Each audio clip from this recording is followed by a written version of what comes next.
Welcome to my channel. இன்றைக்கி என்ன போகிறோங்கன்னா chicken gravy எடுத்துக்கணும். அதில் ஆயில் ஊற்றி எண்ணெய் சூடானோடனே ஆனியன் போட்டு நல்லா வதக்கணும். வதக்கின பிறகு நல்லா அது ப்ரௌன் கலராக வர வரைக்கும் வதக்கிட்டே இருக்கணும்.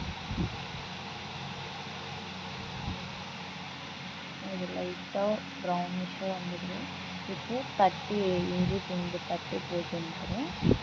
போட்ட பிறகு அது நல்லா பச்சை வாசனை போகிற வரைக்கும் நல்லா இது பாருங்கள், நல்லா இதாக இருக்குது. இப்போ கருவேப்பிலை போட்டு நல்லா வதக்கிட்டு அப்புறம் தக்காளி போட்டுக்கணும். நல்லா அது நல்லா வெந்து வர வரைக்கும் கிளறி விட்டு இது பண்ணணும். இப்போ கொஞ்சம் வெந்திருக்கு. இன்னும் கொஞ்சம் வேகிறதுக்காக கல்லுப்பு கொஞ்சம் போட்டுக்கணும். நல்லா வேக வடிக்கணும். வேகிற வரைக்கும் வெயிட் பண்ணலாம். நம்ம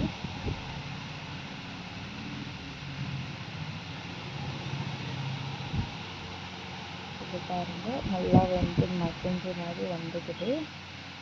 இந்த கன்சிஸ்டன்ஸில் நல்லா 3 to 4 டைம்ஸ் நல்லா வாஷ் பண்ணி வச்ச சிக்கனில் போட்டு நல்லா கலரி விட்டு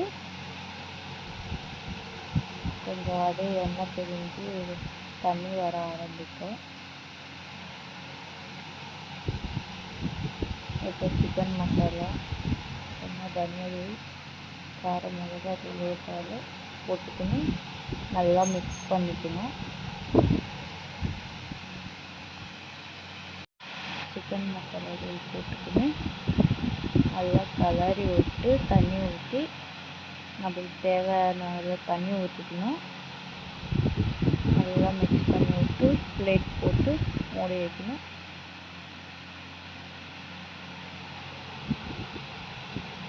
இது பாருங்கள், எண்ணெய் பிரிஞ்சு நல்லா வந்துச்சு.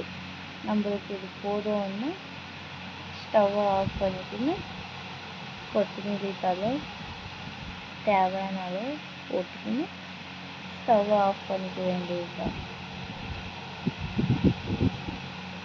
Thanks for watching.